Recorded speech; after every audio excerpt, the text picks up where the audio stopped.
مضمون 12ویں جماعت قومی زندگی میں قومی زبان اردو کی اہمیت۔ کسی ملک کی قومی زبان اس کے قومی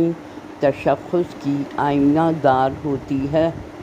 قومی زبان سے قومی یکجہتی اور اتحاد کا تصور ابھرتا ہے اور ملک کے مختلف صوبوں کے لوگوں کو اپنی قومی زبان کی اہمیت کا احساس ہوتا ہے کہ ہم اپنی الگ زبان رکھتے ہیں۔ پاکستان میں کئی علاقائی زبانیں موجود ہیں۔ ان میں پشتو، پنجابی، بلوچی، سندھی، سرائیکی وغیرہ ہیں، لیکن اردو ایک ایسی زبان ہے جس میں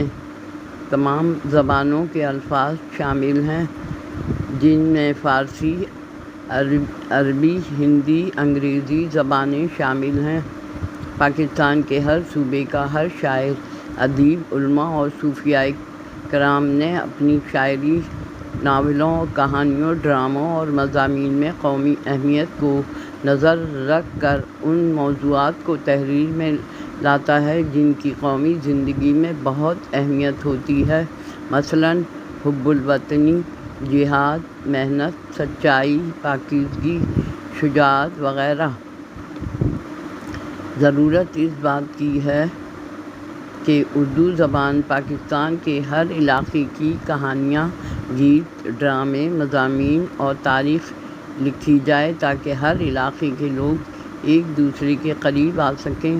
اور اتحاد، محبت اور یگانگت کا احساس پیدا ہو اور جذبہ حب الوطنی اور یکجہتی پیدا ہو۔ ہر قوم کی زبان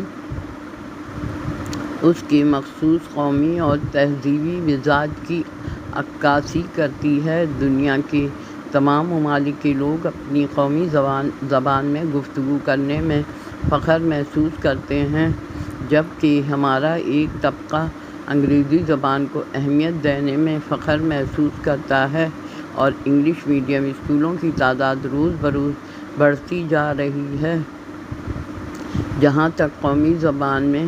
تعلیم و تدریس کا تعلق ہے تو اردو زبان کو وہ حیثیت نہیں دی جا رہی جو انگریزی کو حاصل ہے، کیونکہ یہ تاثر دینے کی کوشش کی جاتی رہی ہے کہ جدید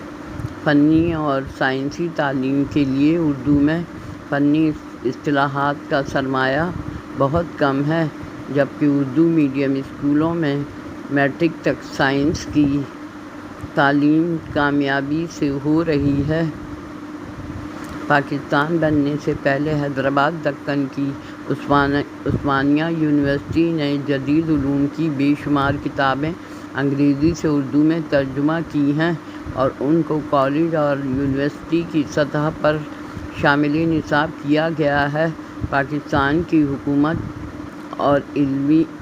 اور ادبی اداروں کو بھی چاہیے کہ ترجمے کے لیے ماہر اور قابل مترجم حضرات سے کام لیا جائے تاکہ جدید سائنسی اور فنی علوم کا ترجمہ اعلیٰ اور پیشہ ورانہ سطح تک اردو زبان میں ہو سکے۔ جہاں انگریزی اصطلاحات کا ترجمہ اردو میں ممکن نہ ہو وہاں انگریزی اصطلاحات کو ہی رکھ لیا جائے، جبکہ انگریزی زبان میں بھی تو سینکڑوں اصطلاحات یونانی، لاطینی اور جرمن زبانوں سے لی گئی ہیں۔ اگر جدید علوم اور سائنس کی تعلیم انگریزی زبان کے بغیر ممکن نہیں تو روس، چین اور جاپان نے سائنس کے میدان میں اپنی زبان کے ساتھ کیسے ترقی کر لی، جبکہ اردو زبان میں ذخیرہ الفاظ بہت زیادہ ہیں اور ہماری قومی زبان جدید علوم و فنون کا فرض بخوبی ادا کر سکتی ہے اور تعلیم و تدریس کا فرض بخوبی ادا کر سکتی ہے اور ہم ناممکن کو ممکن بنا سکتے ہیں۔ اگر ہم اردو زبان کو ذریعہ تعلیم کا درجہ دے دیں گے تو قومی یکجہتی بڑھنے کے ساتھ ہمارا معیار تعلیم دن بدن ترقی کرے گا اور ہماری قومی زبان کی تخلیقی قوت قوم کے فکری تقاضوں کو ادا کر کے معاشرتی اقدار، تہذیبی روایات اور ملی اقدار کو اجاگر کر دے گی۔